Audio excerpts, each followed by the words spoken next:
Last week, Prime Minister Mark Carney made a whirlwind tour of Europe, making all sorts of promises on strengthening defense ties with our European allies. However, for those familiar with the overstretched state of the Canadian military, one of those promises struck an ominous chord. With the Canadian Army hard-pressed to maintain a forward-deployed battle group in the Baltic, any additional operations would be the proverbial straw which breaks the back of our military. It is time to target whether or not Prime Minister Carney just wrote a check for European security that he'd better hope they don't try to cash.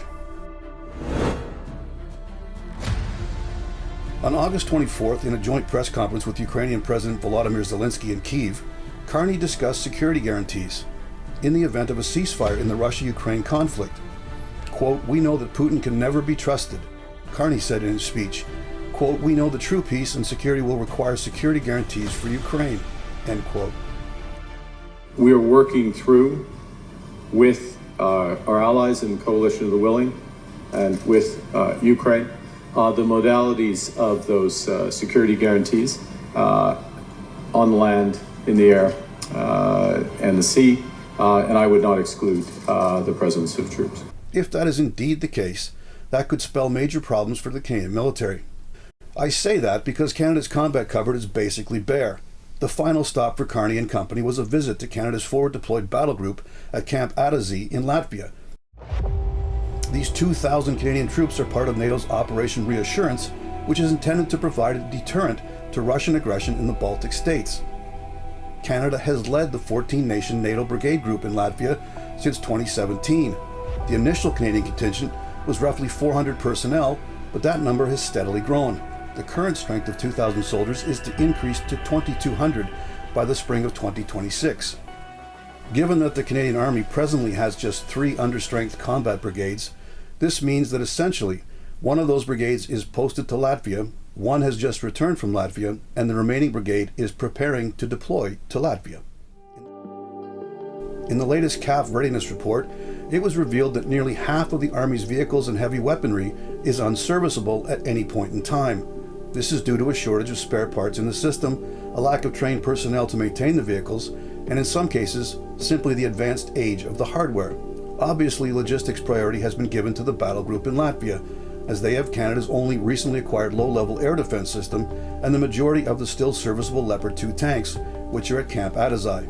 Even so, reporters attending Carney's visit to Latvia were privately advised by soldiers on the ground that even on this operational deployment, there's a long wish list among the troops for better kit and more of it. Witnessing the Russia-Ukraine conflict from a front row seat, these Canadian soldiers in Latvia want more air defense, more drones, and newer tanks. Now, if Carney truly believes that Putin cannot be trusted to keep his word, and he intends to actually put Canadian boots on the ground in Ukraine, then he needs to make some tough decisions. To find the requisite number of personnel, the Canadian Army would either have to scale down the Latvia mission or stand up a limited mobilization of the militia regiments to a wartime footing.